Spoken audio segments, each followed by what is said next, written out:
शस्त्र दिले तुम्ही हाती, शिक्षण हे शस्त्र दिले तुम्ही हाती, नारीला सक्षम केले घडविले नवीन नाती, नारीला सक्षम केले घडविले नवीन नाती,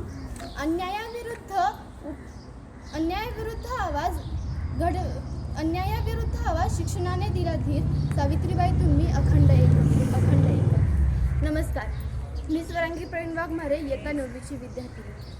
आज आपण इथे ज्ञानज्योती सावित्रीबाई फुले यांच्या जयंतीनिमित्त जमलेलो आहोत. त्यांचे कार्य हे केवळ एक दिवस साजरी करण्यापुरते मर्यादित नसून ते आपल्या जीवनामध्ये सदैव प्रेरणा देणारे आहे. सावित्रीबाई फुले या भारतातील पहिल्या महिला शिक्षिका म्हणून ओळखल्या जातात. त्यांचा जन्म 3 जानेवारी 1831 रोजी नायगाव येथे झाला. अवघ्या 9व्याच वर्षी त्यांचा विवाह महात्मा ज्योतिराव फुले यांच्याशी झाला. त्यांनी आपले सर्व जीवन मुलींच्या शिक्षणासाठी समर्पित केले.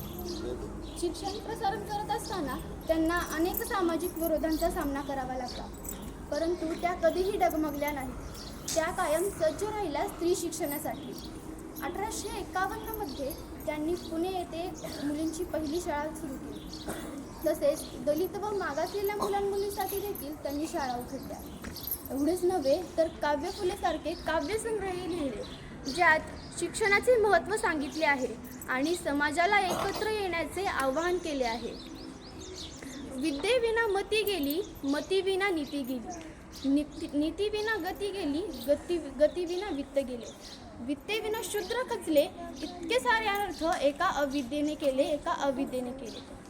अहो, केवळ शिक्षणच नव्हे तर विधवा पुनर्विवाह, बालविवाह प्रतिबंध, सतीप्रथा बंदी अशा अनेक सामाजिक सुधारणांसाठी देखील काम केलेले आहे. उठा, जागे व्हा आणि शिक्षण घ्या. ज्ञानाशिवाय सर्व काही हरवते, असे त्यांचे प्रेरणादायी विचार असायचे.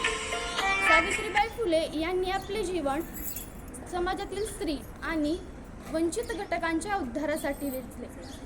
शेवटी जाता जाता एवढेच म्हणावेसे वाटते, अशा सावित्रीबाई फुले ज्यांच्यामुळे घडली अनेक मुले,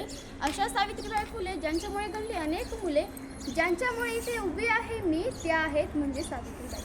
ज्यांच्यामुळे इथे उभी आहे मी, त्या आहेत सावित्रीबाई.